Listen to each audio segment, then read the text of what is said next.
Sí, está bien.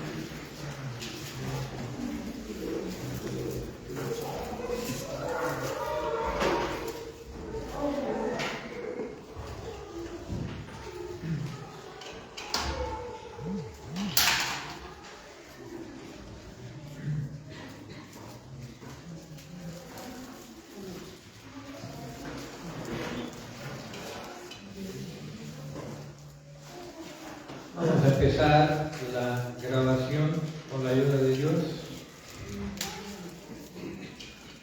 Muy buenas tardes.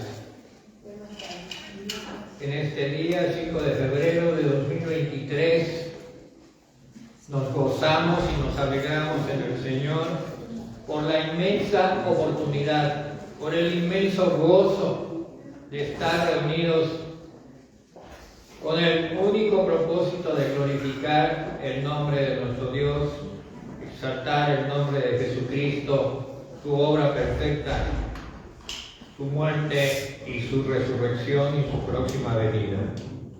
También es el propósito para esta reunión de prepararnos y llevar a cabo la cena de la comunión, la cena del Señor.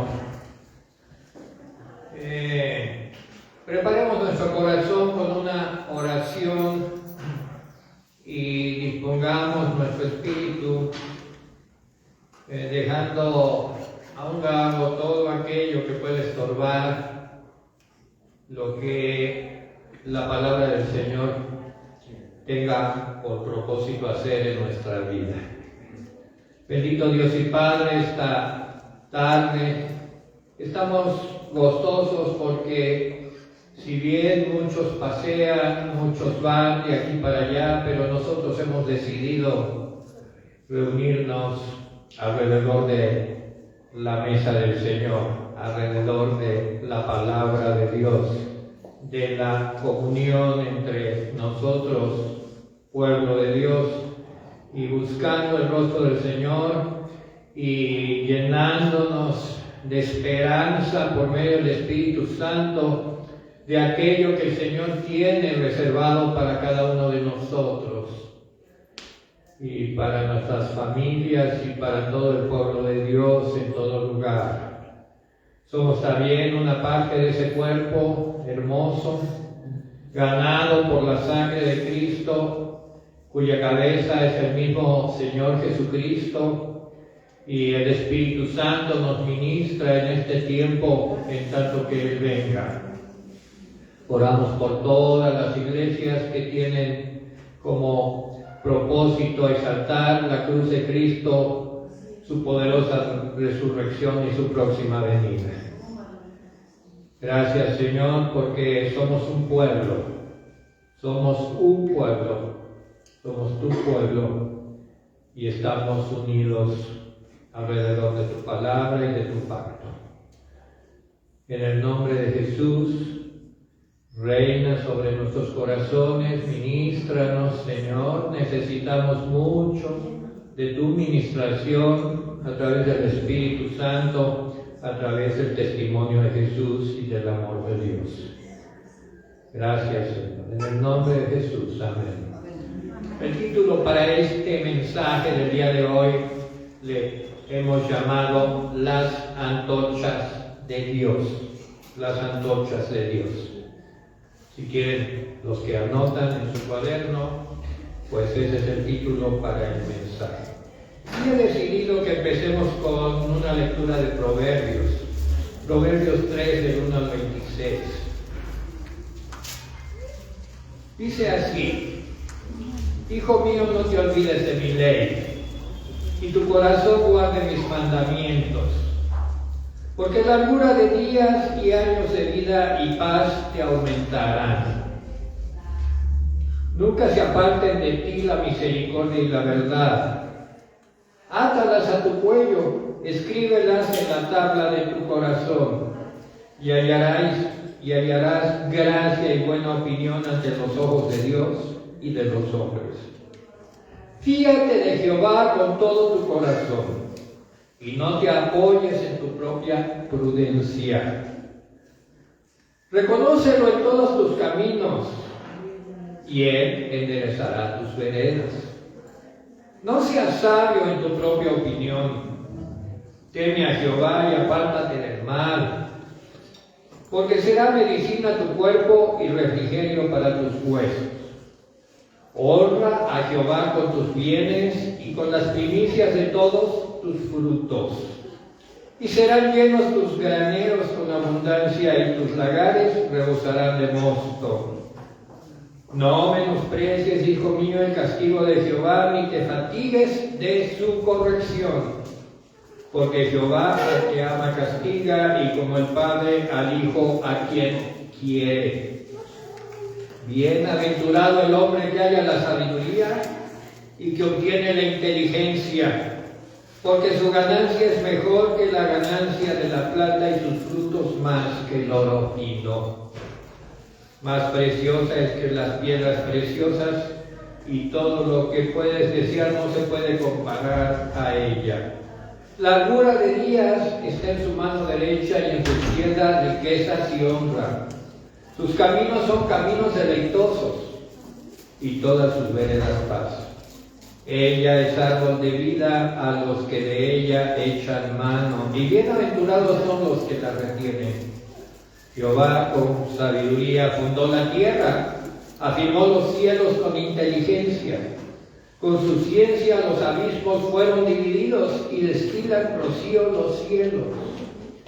Hijo mío, no se aparten estas cosas de tus ojos, guarda la ley y el consejo, y serán vida a tu alma y gracia a tu cuello. Entonces andarás por tu camino confiado, y tu pie no tropezará. Cuando te acuestes no tendrás temor, sino que te acostarás y tu sueño será grato. No tendrás temor de pavor repentino, ni de la ruina de los impíos cuando viniere, porque Jehová será tu confianza, y Él preservará tu pie de quedar preso. Tengo esta introducción que me dio el Señor. La palabra de Dios nos ha acompañado por las edades y los siglos de la historia humana, y siempre tiene un propósito, un solo propósito: manifestar el plan de Dios eterno. Este mensaje, llamado Las Antorchas de Dios, se nutre de la vida y obra de dos hombres escogidos de Dios para escribir y vivir la visión y el propósito de Dios para los hombres de su época y de todos los tiempos. Su pasión de estos dos hombres, la pasión siempre fue la de animar, corregir y enseñar a aquellos que están dispuestos a que vivan una vida de calidad de acuerdo a los parámetros de Dios que Dios mismo había enseñado. Los obstáculos a vencer fueron diferentes, pues vivieron en épocas diferentes, pero Dios es el mismo.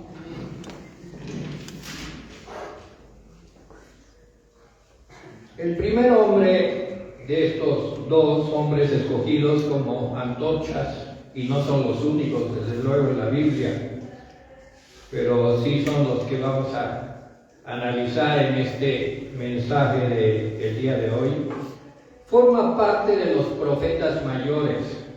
Su nombre es Ezequiel, y Ezequiel significa fuerza de Dios, fuerza de Dios. Ezequiel era sacerdote de la clase aristocrática de Jerusalén en su tiempo. Era más joven, pero contemporáneo a Jeremías, otro de los profetas considerados los profetas mayores. en la época en que el reino de Judea estaba desintegrándose por sus propias acciones y pecados y por el ataque del rey Nabucodonosor, rey de Babilonia.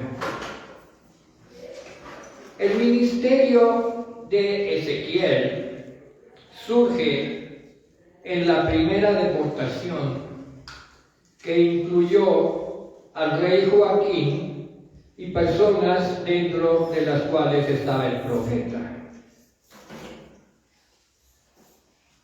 Sin embargo, el profeta no recibió su llamado cuando fue deportado de inmediato. Vamos a ubicarnos en la vida de este hombre.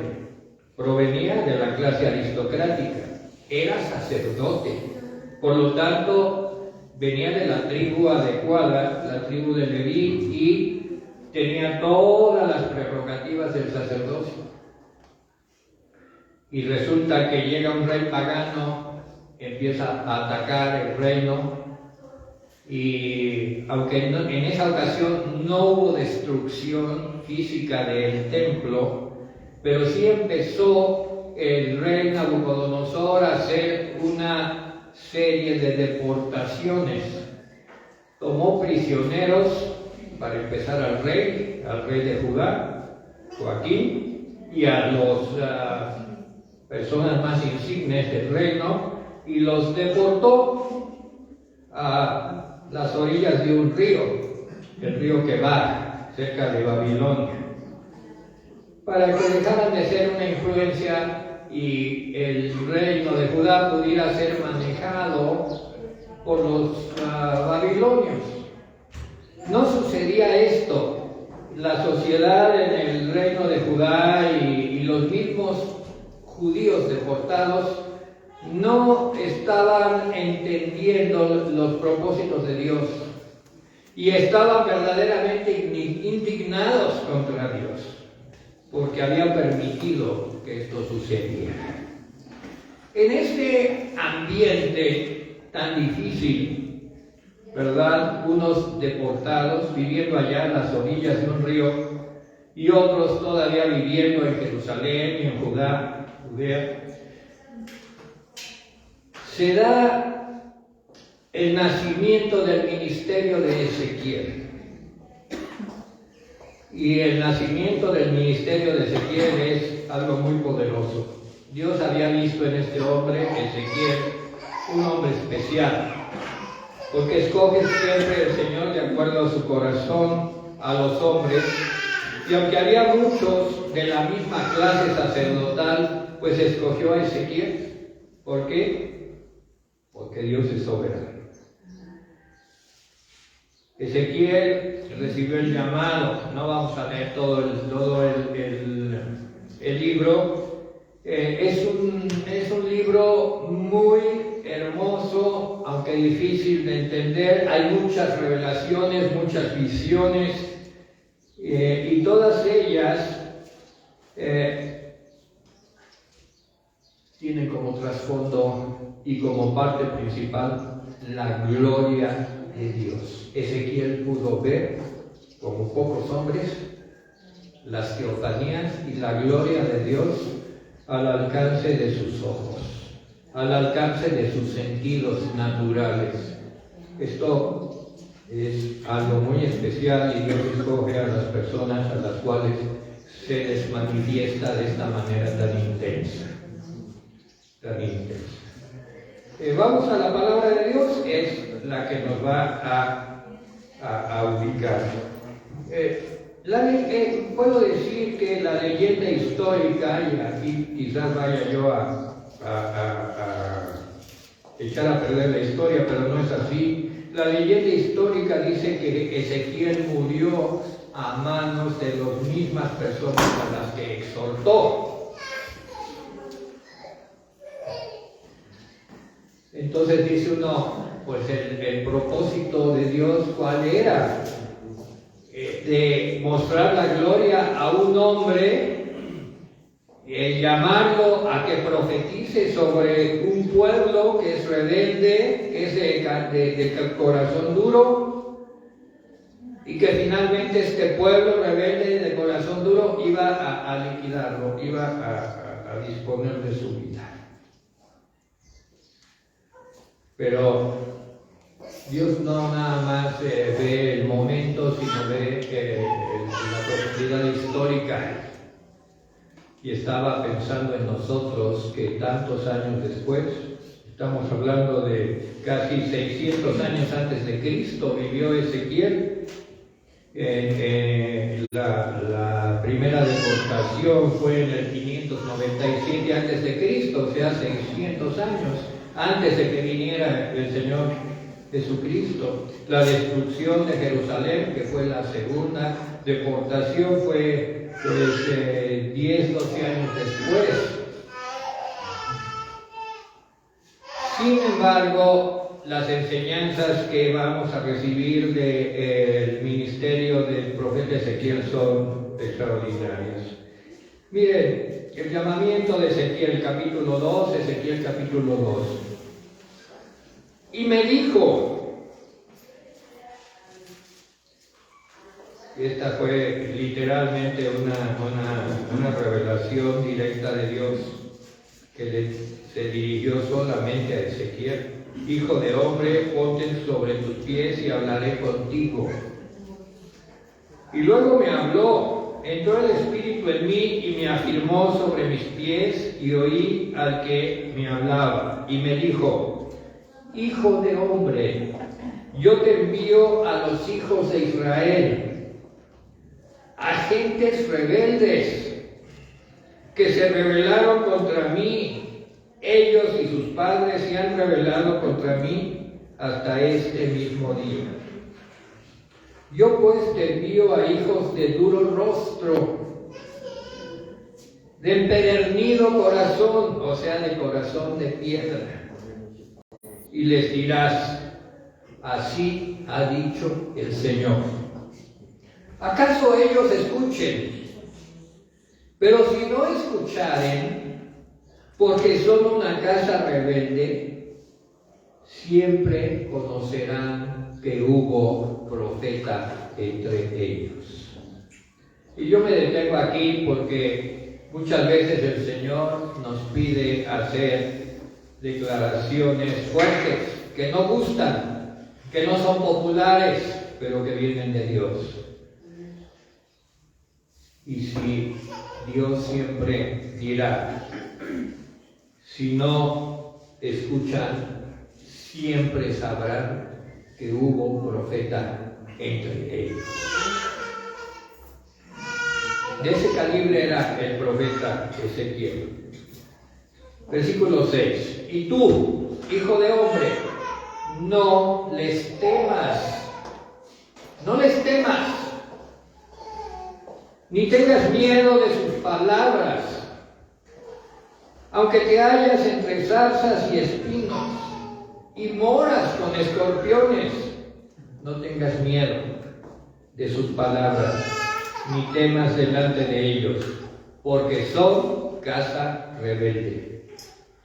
Les hablarás pues mis palabras, escuchen o dejen de escuchar, porque son muy rebeldes, mas tú, hijo de hombre, oye lo que yo te hablo. No seas rebelde como la casa rebelde. Abre tu boca y come lo que yo te doy. Dice Ezequiel, y miré, y he aquí una mano extendida hacia mí, y en ella había un rollo del libro, y lo extendió delante de mí. En aquella época los libros no eran como los que tienes tú en tus manos, eran rollos.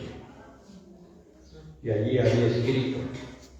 Y lo extendió delante de mí y estaba escrito por delante y por detrás. Esto era algo excepcional. Y había escritas en él endechas y lamentaciones y ayes. Me dijo, hijo de hombre, come lo que hayas, come este rollo y ve y habla a la casa de Israel. Y abrí mi boca y me hizo comer aquel rollo. Y me dijo: hijo de hombre, alimenta tu vientre y llena tus entrañas de este rollo que yo te doy.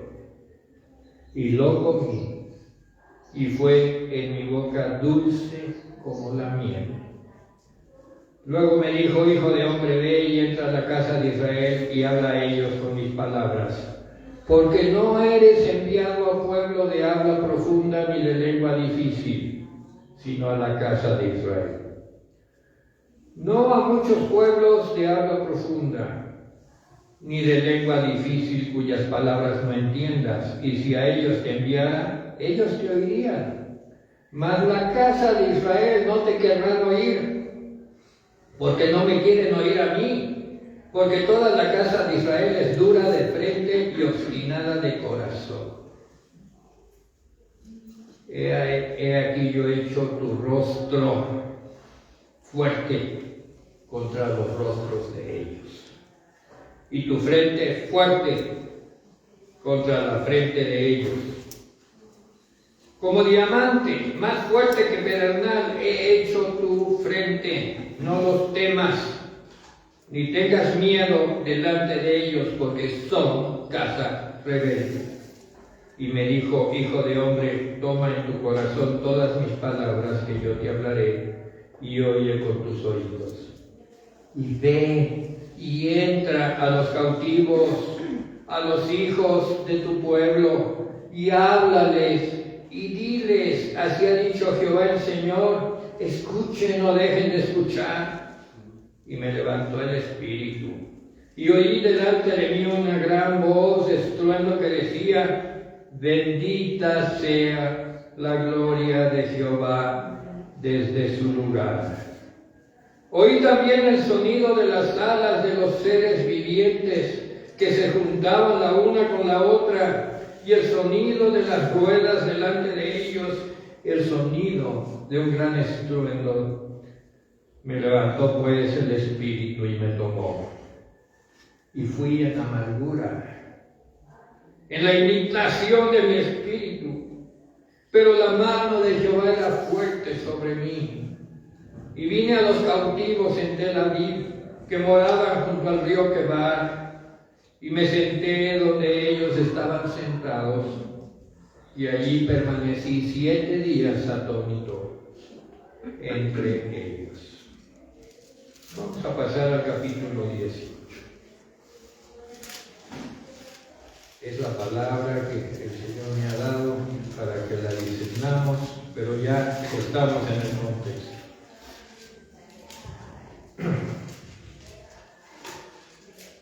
Hubo varios discursos previos a este, dirigidos, pues ya vimos a quién. Pero este discurso es especial. El Señor quiere que lo discernamos, que lo comamos el día de hoy, todos y cada uno de nosotros. Vino a mí palabra de Jehová diciendo: ¿qué pensáis vosotros los que usáis este refrán sobre la tierra de Israel? Que dice, y este refrán viene de Lamentaciones 5:7. Está exactamente atrás de Ezequiel, está Lamentaciones 5:7. No pierdas la cita, Ezequiel 18, pero Lamentaciones 5:7 dice así. ¿Está bien? ¿La viste? Nuestros padres pecaron y han muerto, y nosotros llevamos su castigo.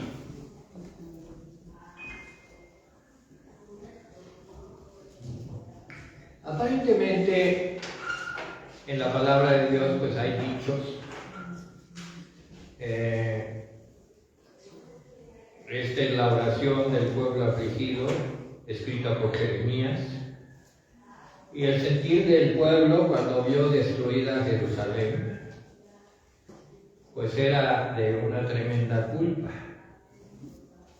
porque ellos sabían que el mal había venido por alguna razón. Pero aquí el pueblo le echa la culpa a sus padres. Dice: nuestros padres pecaron y han muerto, y nosotros llevamos su castigo. Pues sí, la mayor parte de los adultos y los viejos murieron en el sitio y en la destrucción de Jerusalén y solo quedaron, yo creo que algunos pocos jóvenes que pudieron salir corriendo y huyendo. Y Jeremías lo escribió en Lamentaciones. La gente en general así piensa. El que no está entendido de las cosas de Dios así piensa. ¿Cómo quieren que yo me porte bien y sea un buen ciudadano si miren de dónde provengo? Mi padre era esto y lo otro y aquí. Y los que hablan de la historia de México, ¿verdad? Pues se refocilan hablando de toda la herencia que traemos y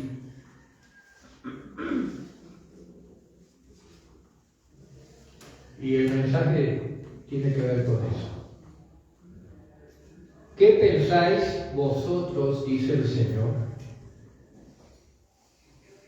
del refrán en la tierra de Israel que dice: los padres comieron las uvas agrias y los dientes de los hijos tienen la dentera? Esto que parece un trabalenguas quiere decir algo muy sencillo. No sé si alguno de ustedes ha comido uvas agrias. Son verdaderamente agrias. Uno ve las uvas y parecen dulces, pero a la hora que las comen ya no saben qué hacer con ellas. Es tan ácido el producto de esas uvas que te destempla los dientes, te hace daño en tu boca. Y el dicho era que los padres comían las uvas y los hijos perdían la dentadura por culpa de los padres. Era un dicho muy común en Israel y en México y en todos los lugares. Le echaban la culpa a los padres, a las generaciones anteriores. Pero aquí viene la lección y la enseñanza. Versículo 3. Vivo yo, dice Jehová el Señor, que nunca más tendréis que usar este refrán, ni en Israel, ni en México, ni en ningún lugar, si eres un hijo entendido de Dios. He aquí que todas las almas son mías, dice el Señor. Partamos de eso. Todas las almas son del Dios creador, del Señor, Jehová de los ejércitos, Jehová el Señor. Todas son de Él. Como el alma del Padre, así el alma del Hijo es mía, y el alma que pecare, esta morirá.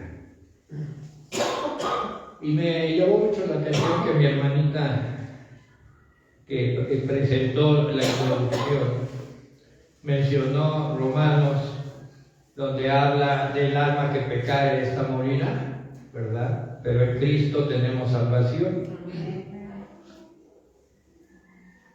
Ahora dice, versículo 5, y el hombre que fuere justo e hiciere según el derecho y la justicia, que no comiere sobre los montes, ni alzare sus ojos a los ídolos de la casa de Israel. Esto de que comiere sobre los montes se usaba mucho que en la idolatría, en aquella época, se subían los montes para adorar a los ídolos paganos, y allí pues, se hacían comidas y hacían festines, pero idolátricos. Todavía se usa eso.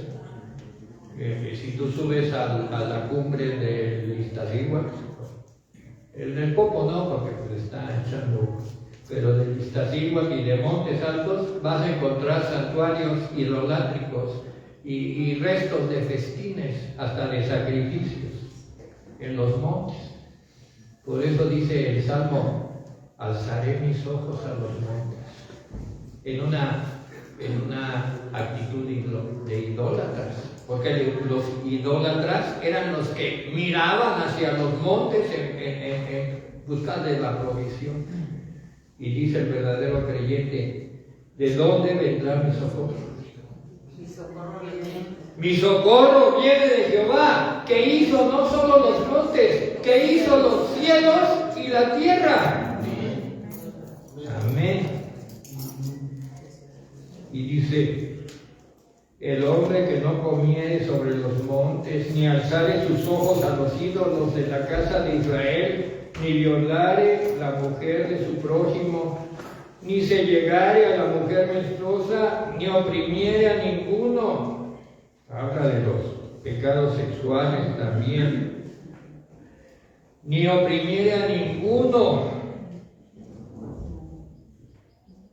Esta habla de crueldad y de falta de humanidad. Que al deudor devolviere su prenda, que no comiere robo, y que diere su pan al hambriento, cubriera al desnudo con vestido, que no prestare interés ni tomare usura, que de la maldad se retrajere su mano, hiciere juicio verdadero entre hombre y hombre. En mis ordenanzas caminará y guardaré mis decretos para hacer rectamente. Este es justo. Amén. Este es justo, este vivirá, dice Jehová el Señor. Y si engendrare hijo ladrón, bla, bla, bla, y todo, versículo 13, no vivirá. O sea, si un hombre justo engendra un hijo que se vuelve injusto, que hace perversidades, que no recapacita, pues aunque haya tenido un padre justo, el hijo no vivirá, dice. Pero si engendrare hijo, el cual viere todos los pecados que su padre hizo, aquí es un hijo que es justo, aunque el padre fue injusto, y viéndole no hiciere según ellos, y vuelve a repetir cuáles son, pues ese vivirá, este no morirá por la maldad de su padre, de cierto vivirá. Versículo 19, y si dijeres, ¿por qué el hijo no llevará el pecado de su padre? Porque el hijo hizo según el derecho y la justicia. Guardó todos mis estatutos y los cumplió, y de cierto vivirá. El alma que pecare, esa morirá. El hijo no llevará el pecado del padre, ni el padre llevará el pecado del hijo.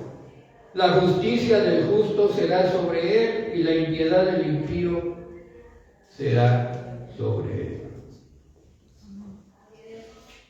Aquí habla de Dios en el resto del capítulo. Mas el impío, versículo 21, si se apartare de todos sus pecados que hizo y guardare estatutos, y hiciere según derecho y justicia, de cierto vivirá, no morirá. Todas las transgresiones que cometió no le serán recordadas, en su justicia que hizo vivirá. Y esta es una, aunque Cristo no había venido en carne, pero aquí ya se ve la justicia de Dios, que Cristo vino a conformar y que Cristo vino a hacer. Porque aunque nos llamemos cristianos muchas veces, pero seguimos pecando y haciendo injusticia, pues aquí nos tenemos que encuadrar en lo que dice Ezequiel 18. Porque podemos llamarnos lo que no somos. Y tenemos que buscar que nuestra alma pues haga justicia y nuestra alma represente lo que decimos ser. Versículo 23 dice Dios, aquí habla Dios directamente. ¿Quiero yo la muerte del impío? ¿Quiero yo la muerte del impío? Dice Jehová el Señor. No. Él no quiere la muerte del impío.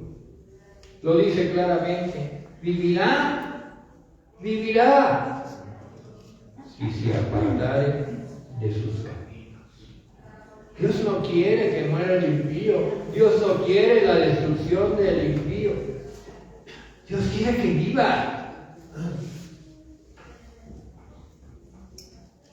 Versículo 25, y si dijeres, pues no es recto el camino del Señor.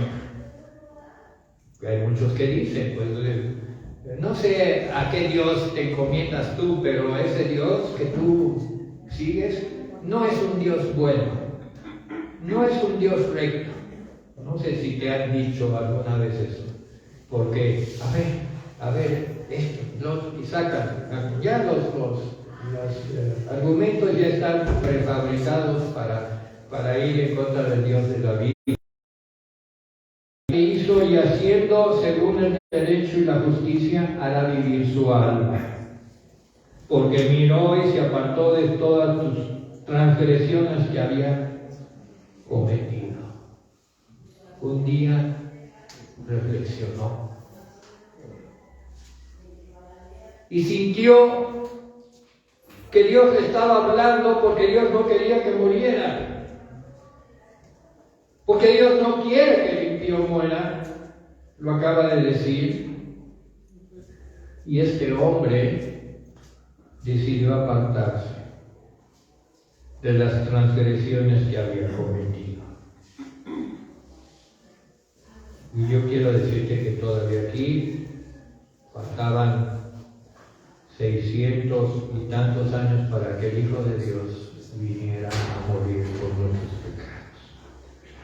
Pero el Dios que escribió la Biblia es el mismo que le habló a Ezequiel, el Padre de nuestro Señor Jesucristo, a quien Cristo vino a cumplir y a agradar a esta tierra. Versículo 30, por tanto yo os juzgaré a cada uno según sus caminos, oh casa de Israel, dice Jehová. Convertíos y apartaos de todas vuestras transgresiones, y no os será la iniquidad causa de ruina. Porque definitivamente la iniquidad es causa de ruina. Estamos viendo tanta ruina alrededor del mundo y tantas cosas que se arruinan.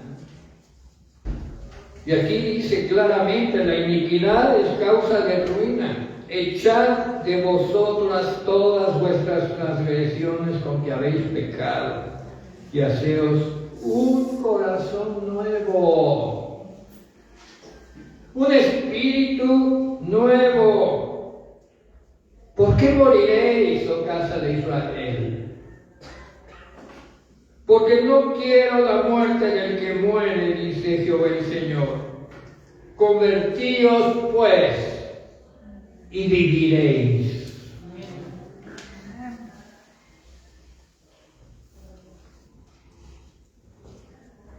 Y yo le puse a todo este pasaje de Ezequiel: para Dios, cada vida es una nueva oportunidad. Cada vida. Si tú estabas detenido en tu caminar espiritual porque pues te acuerdas de tus progenitores, algunos ni siquiera los conocieron mamá, a lo mejor su papá no, nada más por sus abuelos. ¿Yo quién soy? ¿Qué trascendencia tiene mi vida? ¿Quiénes fueron mis ancestros? Hay unos que se van por el lado de la nobleza, ¿verdad? Y se ponen a investigar. Ahora ya hay programas de computación para investigar tus apellidos y pues vestirte un poco de nobleza, ¿verdad? En los apellidos, pero pues igual la naturaleza de estos nobles, ¿quiénes eran?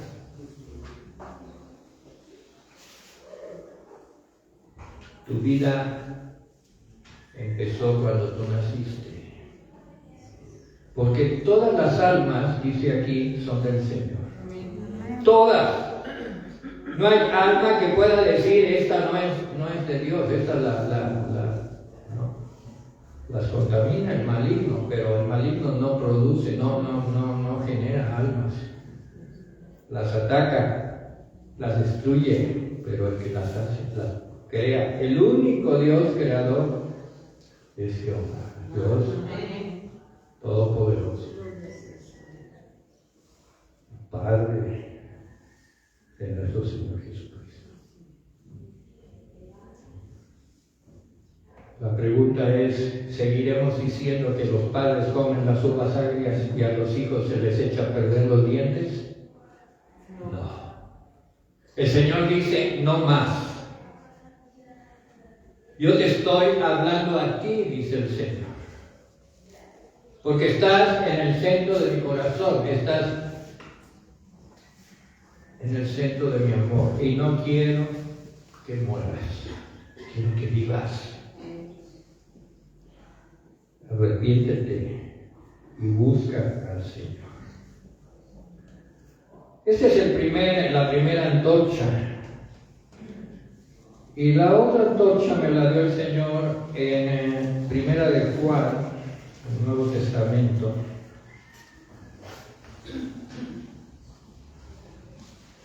Capítulo 1. Y hago la introducción de Juan, porque es pertinente.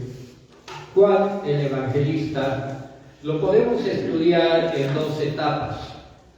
La primera etapa de Juan el evangelista, pues, era pescador de profesión, más joven que Cristo, varios años más joven que Cristo, hermano de Santiago. Respondió el llamado de Jesús de Nazaret, Jesucristo, el Hijo de Dios, creyó, lo acompañó hasta la misma cruz. Fue un apoyo para María, la madre del Señor. Un gran carácter. El amor de Cristo lo cambió. He oído aquí predicaciones de cómo el amor de Cristo cambia a las personas. Y aquí hay un caso de que el amor de Cristo cambió a Juan de ser hijo del trueno, o sea, de un carácter. Aquel que piensa que Juan era dócil, así, muy delicadito. No, el carácter de Juan era fuerte, aunque era joven y su cabeza aparece reclinada en el cuadro de la Última Cena, aparece reclinada en el hombro de Cristo.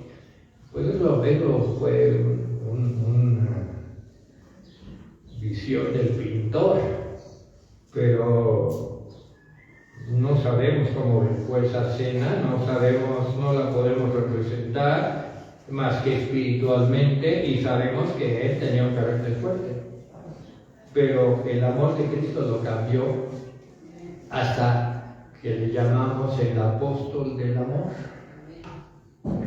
El apóstol del amor. Ahora vamos a verlo en su segunda etapa. Ya no en Jerusalén, él permaneció en Jerusalén un tiempo después de que Cristo murió, resucitó, ascendió a los cielos. Estuvo compartiendo un poco la vida de los apóstoles, pero tiempo después viajó y se estableció en Éfeso.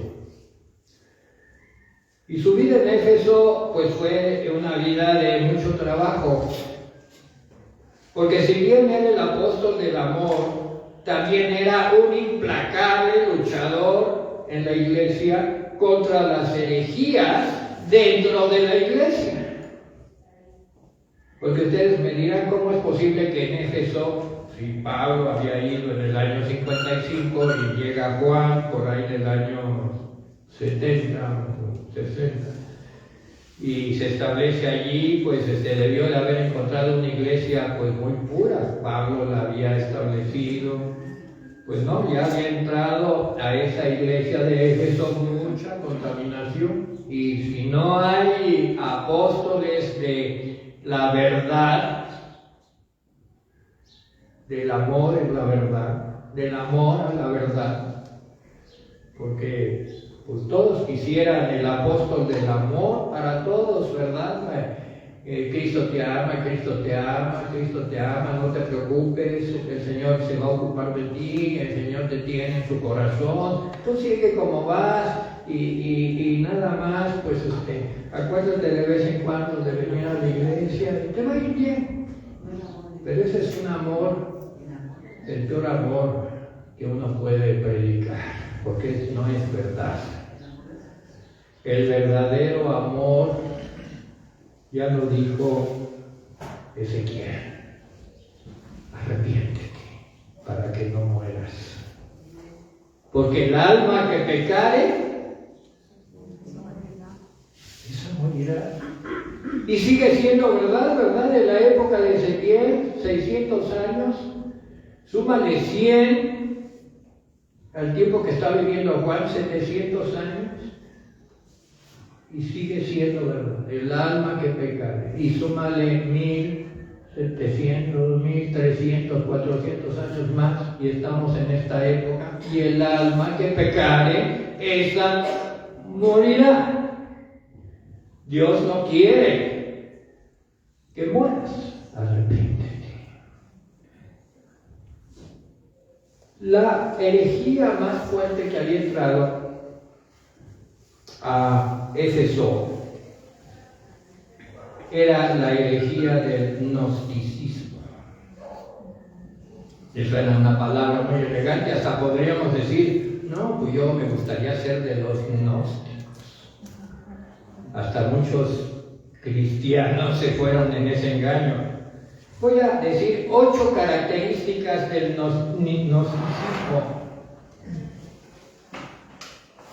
No estoy hablando del verdadero cristianismo. Esta es una herejía, esta es una desviación, algo que entró a la iglesia y que todavía entra y que reina y que está vigente en el mundo. El gnosticismo. Primero, el gnosticismo sostiene que el conocimiento es superior a la virtud. O sea que si tú eres un sabio, conocimiento, estudias, tienes mucha cultura bíblica, lees todos los tratados, lees todas las biografías y todo, pues ya no necesitas ser virtuoso. Ya eso te hace virtuoso. El conocimiento es superior a la virtud.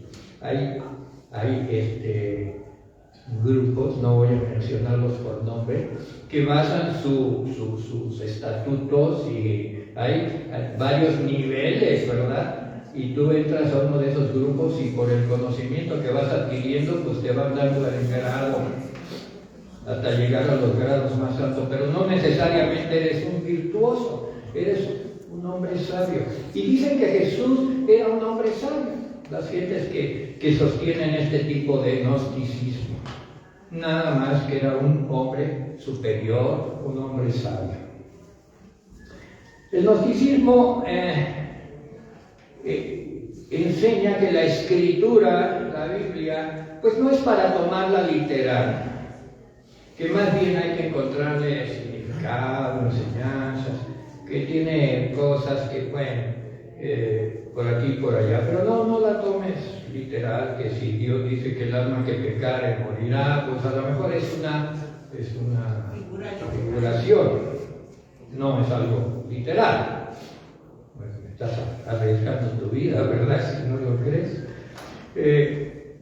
El gnosticismo dice que solo unos pocos elegidos pueden comprender todas estas verdades, solo unos pocos. Y los demás pues tienen que vivir de lo que esos pocos establezcan. Daba el ejemplo el pastor hoy en el discipulado, que por cierto yo veo muchos ahorita y muy pocos en el discipulado del pastor, y no entiendo por qué. Es que el módulo 1 también. No entiendo por qué, hermana. Y ahí lo dejo. Porque en el discipulado del pastor se dan verdades que vienen de Dios y que van a ser de bien para tu alma. También en la predicación, también en la alabanza y también en cada uno de los estudios. Pero qué lindo, qué hermoso. Yo aprendí mucho de estar allí sentado tomando el discipulado. Otra cosa que dice el gnosticismo es que el mal hace imposible que Dios sea creador. Por lo tanto, pues, somos producto de una explosión y la materia se juntó y se empezaron a formar los astros y luego los animalitos y la lluvia llegó. Fíjese, dicen que de choques de diferentes asteroides y piedras en el espacio se formó la Tierra. ¿Y cómo resuelven lo del agua? No, pues también el agua llegó por gotas que había en el espacio y se juntaron y hicieron los océanos. Caramba. Y pues es que Dios no existe, pues no. En el gnosticismo, el mal pues hace imposible que Dios sea creador. Entonces, si Dios es creador, ¿por qué permitió el mal? Y ahí están los gnósticos con sus teorías, ¿no? Número 5, la encarnación es inverosímil, dicen los gnósticos. Porque es imposible, dicen, unir lo espiritual con lo material. ¿Cómo Dios se va a unir en un cuerpo? Dios, que es espíritu, se va a unir en un cuerpo material, que es materia. ¿Cómo va a ser? Dios no puede hacer eso, unir lo espiritual con lo material. Y dan como solución los gnósticos que Jesús pues, fue hijo físico de José y María. Y que cuando Jesús fue bautizado, dice, Cristo, el Mesías, Espíritu de Dios, el Hijo de Dios, pero en espíritu, entró a morar en el cuerpo de Jesús, que era puramente humano. Cuando fue bautizado, pues dicen que Dios dijo, ese es mi Hijo. Y que cuando iba a morir, pues el Espíritu de Cristo lo abandonó y murió. Transgiversan las palabras de Cristo en la cruz. Por lo tanto, dicen los gnósticos, no hay resurrección en la carne. Me he permitido dar esta enseñanza que algunos pastores quisieran no dar, porque dicen, ¿para qué les vamos a dar ideas a los hermanos que no son? Pues yo prefiero darles recursos a los hermanos para que entiendan contra qué enemigo estamos luchando. Y que cuando te acorralen o pretendan acorralarte con todo este tipo de razones, los gnósticos, que tenían influencia griega, pero también orientales. Aquí en toda esta filosofía, pues también entran los orientales. Y los gnósticos creían que todo lo material era malo. Y algunos de ellos tomaban el camino del ascetismo, ascetas, que existían muchos en la época de Jesús y después. El cristianismo se contaminó con el ascetismo. Lo puedes leer en la historia del cristianismo y todavía, ¿verdad? No vamos a mencionar sectas ni grupos, pero predican el ascetismo, o sea, se aíslan. Hoy se discutía sobre el ayuno, pues estos ayunan y ayunan mucho, dejan sus cuerpos casi en huesos, le dan maltrato al cuerpo, porque su razón es que lo material es malo. Entonces tienen que castigar la materia que es su cuerpo. Y es como ellos entienden. La primera carta de Juan fue escrita fundamentalmente para combatir este trastorno. Y por eso es una carta tan extraordinaria. Donde abunda el pecado, dice la palabra, sobreabunda la gracia. Y por causa del gnosticismo, tenemos la primera epístola de Juan. escrita por ahí del año 85 al año 100 en Éfeso.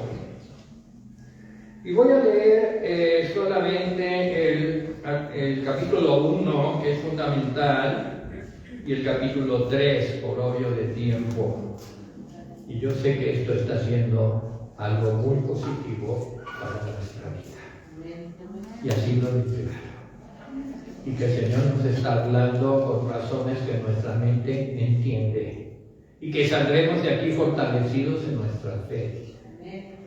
Con muchos propósitos de ir, como le dijo el Espíritu a Ezequiel, con la frente en alto, con la frente como de pedernal contra ese mundo allá afuera que pretende avergonzarnos. Miren lo que dice la primera epístola de San Juan en el capítulo 1, pero ya habiendo entendido por qué se escribió.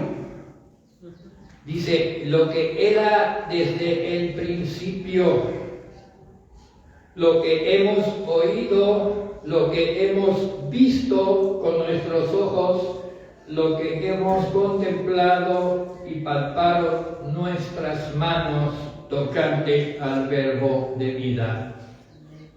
Está hablando de Jesucristo.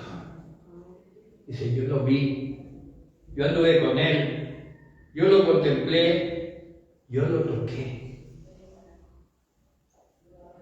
Porque la vida fue manifestada y la hemos visto y testificamos y os anunciamos la vida eterna, la cual estaba con el Padre y se nos manifestó. O sea que no hay tal cosa que era solo un espíritu que vino un tiempo sobre un cuerpo y luego se fue. No, era la vida, espíritu, alma y cuerpo. Lo que hemos visto y oído, eso os anunciamos para que también vosotros tengáis comunión con nosotros. Vamos a tomar la cena de comunión. ¿Por qué se llama cena de comunión? Pues porque tenemos comunión en base a una verdad. Estamos juntos en base a una verdad y tomamos la cena del Señor en base a una verdad, no por simpatía, no porque nos caigamos bien, no porque coincidimos hoy aquí, sino porque creemos lo mismo. Hemos entregado nuestro corazón a la fe de lo que dice la palabra de Dios. Lo que hemos visto y oído, esto os anunciamos. Y tú también debes de decir, lo que he visto y oído, eso anuncio. Somos testigos. Somos testigos. Para que también vosotros tengáis comunión con nosotros, y nuestra comunión verdaderamente es con el Padre y con su Hijo Jesucristo. Con nadie más. Discúlpenme todos los demás que quieren incluir otros nombres aquí. Nuestra comunión es con el Padre y con su Hijo Jesucristo. Estas cosas os escribimos para que vuestro gozo sea cumplido. Este es el mensaje que hemos oído de Él y os anunciamos. Dios es luz y no hay ninguna tinieblas en Él. Y si tú eres hijo de Dios, no hay tinieblas en ti. Porque Dios es luz y no hay tinieblas en Él. El pastor le daba un título a las tinieblas que se pueden presentar la habitación secreta de nuestra vida. Ahí donde guardamos los secretos que no queremos que nadie sepa, pero solo Dios lo sabe. Pues no, Dios es luz y no hay ninguna tinieblas. Si decimos que tenemos comunión con Él, si decimos y andamos en tinieblas, disculpen, discúlpame, predicador, mentimos y no practicamos la verdad. Pero si andamos en luz, como Él está en luz, ahora sí tenemos comunión unos con otros. Y la sangre de Jesucristo, su Hijo, nos limpia de todo pecado. Y miren que muchas veces se predica al revés. Ven y que la sangre de Cristo te limpie y ahora vete a pecar. Pues no. No, primero es, si andamos en luz, como Él está en luz, tenemos comunión unos con otros, la iglesia, y entonces la sangre de Jesucristo nos limpia de todo pecado. Y si decimos que no tenemos pecado, nos engañamos a nosotros mismos y la verdad no está en nosotros. Aquí hay un punto que los que siempre están buscando criticar la Biblia, pues les encuentran y dicen, bueno, pues aquí se contradice, ¿no? Pues como de que somos pecadores, pero a la vez pues, estamos en luz y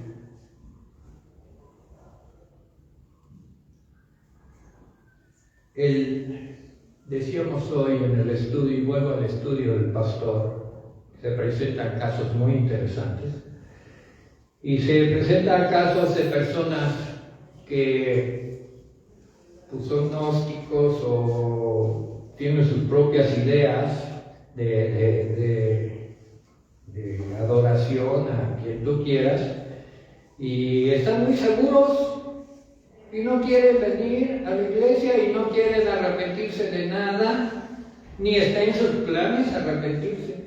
Sienten que están en el camino seguro, o tienen muy buenas obras, o dan su dinero para beneficencia, o se sienten muy seguros.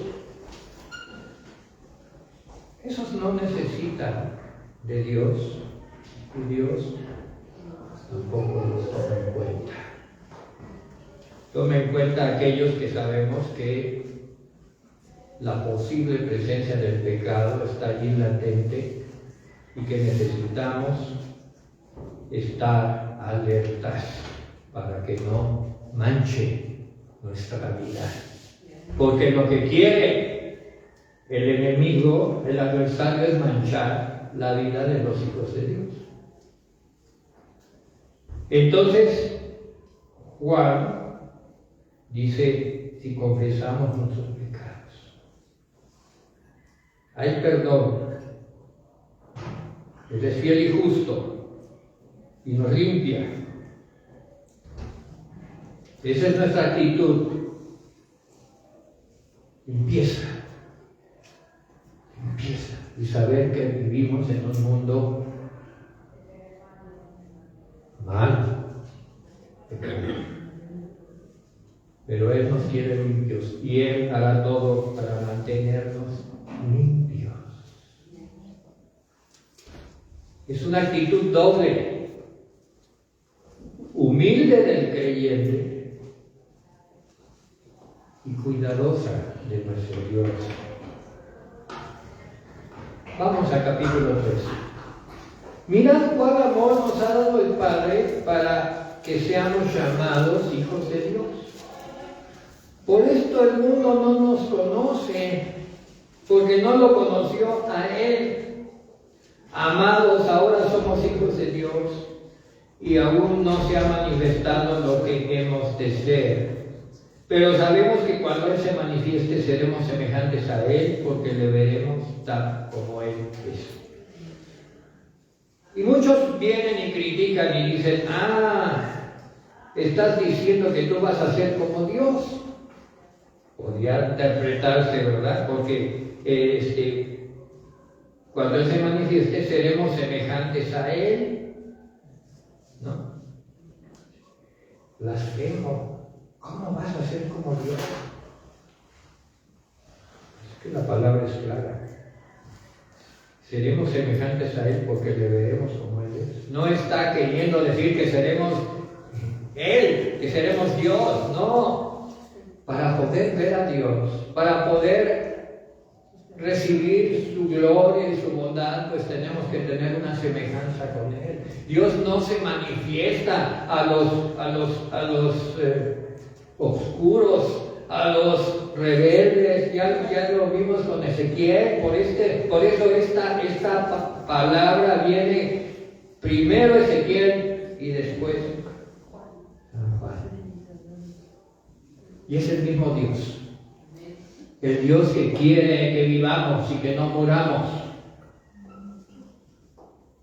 Versículo 3. Y todo aquel que tiene esta esperanza en Él se purifica a sí mismo así como Él es puro. La palabra es esperanza. Si tú pierdes la esperanza y el enemigo, el adversario, la obra que hace sobre el creyente es que pierda la esperanza. ¿De qué te sirve estar viendo? ¿De qué te sirven tantos estudios? ¿De qué te sirve esto? A ver, mira cómo te va. Ya tienes más problemas. Esto, un hijo rebelde, esto. Ya ni en tu casa te quiere. Porque te sientes el muy puro.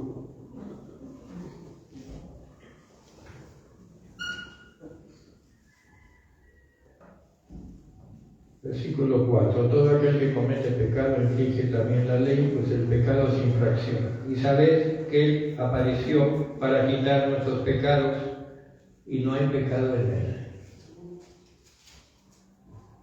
Gloria a Dios. Quitar nuestros pecados. Gloria a Dios. Porque no hay pecado en Él. Hijitos, versículo 7, nadie os engañe, el que hace justicia es justo como Él es justo. ¿Les recuerda esto a Ezequiel que acabamos de leer? El que practica el pecado es el diablo, porque el diablo peca desde el principio. Para eso apareció el Hijo de Dios, para deshacer las obras del diablo. Hay obras que hay que deshacer. Cuando alguien arrepentido, deseando vivir y no morir, se acerca a la iglesia, sabemos que hay obras del diablo que hay que deshacer. Pastores, líderes, tenemos que estar preparados para que ungidos y con la autoridad que el Señor nos ha dado, deshacer las obras del diablo. Con la predicación, con la enseñanza, con la justicia, no con el apapacho, no. El diablo no se va fácil, ya vimos en los estudios de los viernes y en otros estudios las batallas que hay que librar, ¿verdad?, contra el enemigo, y se disfraza de esto y se disfraza del otro y luego sale por aquí y grita por allá. Pero hay que deshacer las obras del diablo. Todo aquel que es nacido de Dios no practica el pecado, porque la simiente de Dios,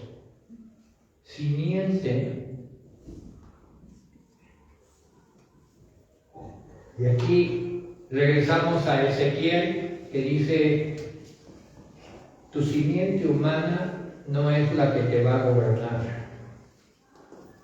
A partir de este momento, la simiente de Dios es la que va a gobernar en tu vida. Porque de otra manera estaría diciendo, no, pues es herencia de mis antepasados, así eran. No, yo hubiera visto cómo era mi abuelo. No. Ahora la simiente de Dios. Aleluya. Simiente de Dios. ¿Lo crees? Amén. ¿O crees que es una alegoría? ¿O crees que la Biblia no se debe de interpretar como los gnósticos dicen? No, eso es alegoría, no lo interpretes literal. Pues yo sí lo interpreto literal. Si tú estás aquí y has llegado aquí, eres simiente de Dios. Amén. Si porque la simiente de Dios permanece en él y no puede pecar porque es nacido de Dios. Hay hasta unos escuditos, ¿verdad? Que vamos a repartirnos escuditos. Soy hijo de Dios, soy hijo de Dios. Y ahí andamos repartiendo escuditos. Soy hijo de Dios a todos en la calle. No todos son simiente de Dios, no todos pueden llamarse hijos de Dios. Criaturas, creaciones de Dios, pero hijos, producto de la simiente de Dios.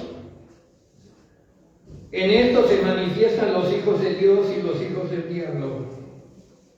Aquí hay dos. La humanidad está dividida en estos dos hijos. Todo aquel que no hace justicia y que no ama a su hermano no es de Dios, porque este es el mensaje que habéis oído, que nos amemos.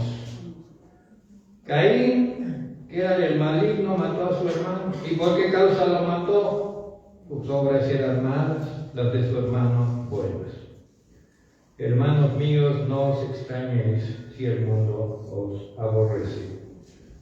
Nosotros sabemos que hemos pasado de muerte a vida, en que amamos a los hermanos.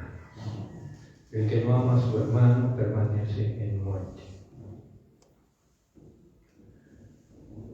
Versículo 16, en este hemos conocido el amor, en que Él puso su vida por nosotros. Él puso su vida por nosotros.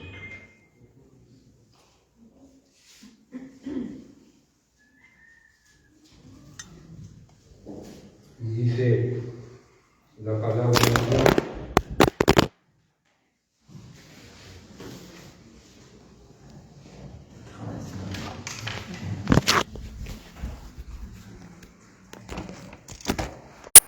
Juan 19:34.